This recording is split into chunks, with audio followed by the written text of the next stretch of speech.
The Weekly starts now.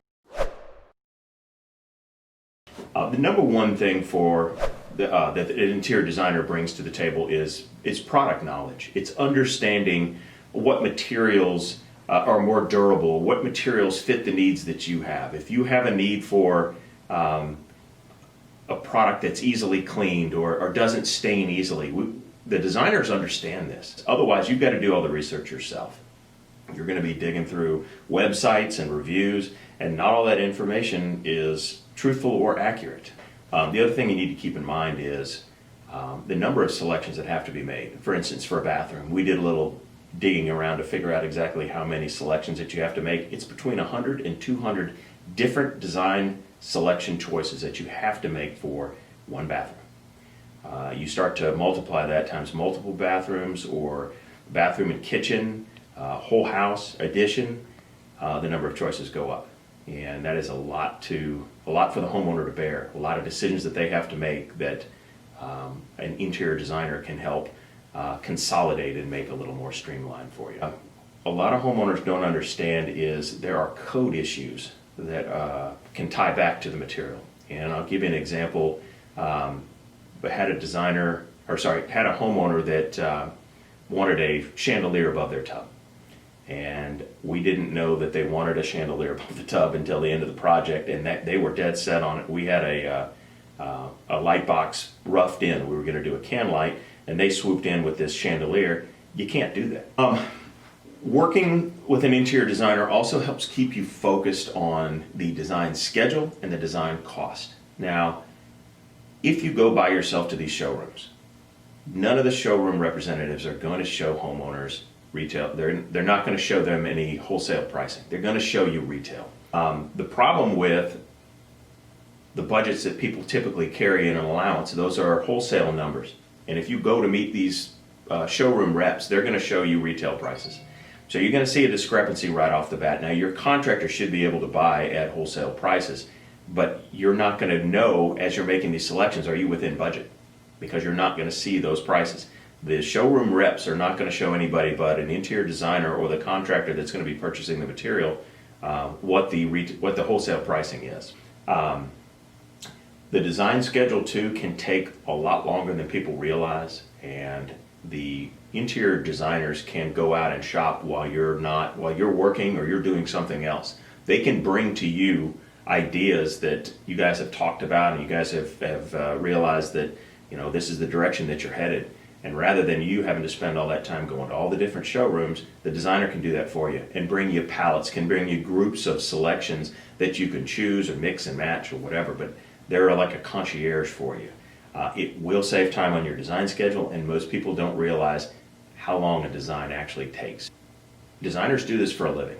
They are knowledgeable on all areas, from design aesthetics to code issues to safety to budget and overall aesthetics. Designers do this. I'll give an example. When I did my kitchen back in the early 2000s, I didn't have an interior designer. I was just starting out my business, and I didn't really know what I was doing.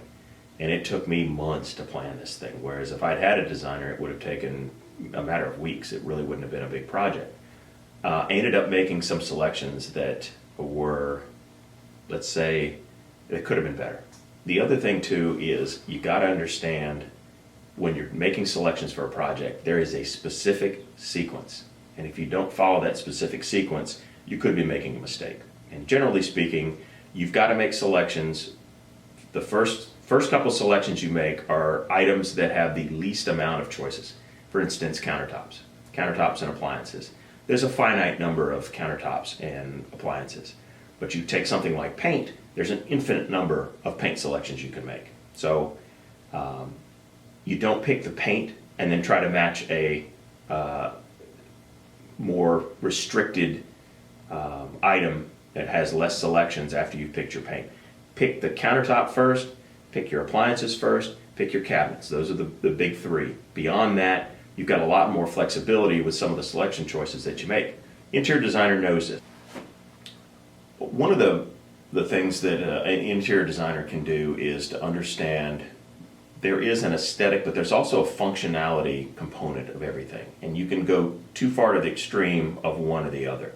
A good designer can help balance the aesthetics with the functionality. And I'll give you an example of one where we went too far with aesthetics, but there was a shower that we built that had aesthetics being a primary concern.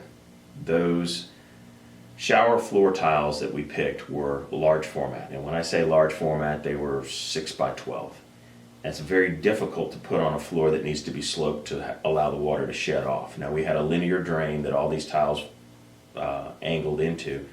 The problem didn't occur until after we were done, and the client didn't like the fact that the water just stood there on the floor. It didn't shed off. And the reason for that was the large format tile actually made the water more apparent that it was there. In a typical shower, you have smaller format tile, a lot of grout lines, and the water kind of disappears in the background. It's there. If you step out of your shower in a small format tile and you go back an hour later, it's still wet. But they're designed for that. But you put one big sheet of tile in there and it's very evident that there's water droplets on it. It's just, that's the aesthetics of it conflicting with the practicality. One of the biggest advantages of a interior design build firm that's working with an interior designer, we can design a space that's unique to you. And you see a lot of the same repeat looks. It's a trend. And there's nothing wrong with the trend other than it will become out of trend eventually. Some of the happiest clients that we work with are the ones that let us do our job, that let the interior designer sort of think outside the box and push the envelope. A good interior designer that's been doing this for a while should be, and usually is, well connected in the industry. And they can understand if you have a problem or a unique need, they know exactly where to go. They can save you a lot of time and effort. And people that are making their own selections don't know who to call. They're just sort of at the mercy of the wind. The other thing to consider about working without a designer, if you go to a showroom, a lot of these showroom personnel, they're not going to take the time to help design your space for you. That's what the interior designer does. If you don't have one, the showroom personnel will point you in the right direction, but you're kind of on your own. And so you're going to kind of feel like you're not being paid attention to, but they're not paid to do that. The interior designer is. It can be frustrating for a client. And I know I've heard clients try to do it themselves, and they go to these showrooms and they come out with spending a couple hours in there and they really didn't get anywhere. Without an interior designer, it's like trying to have a football team without a coach. You're just sending everybody out there, or you're in an orchestra without a conductor. You don't have somebody to head up the process, to guide it in the right direction, to make sure that you're staying focused and on track.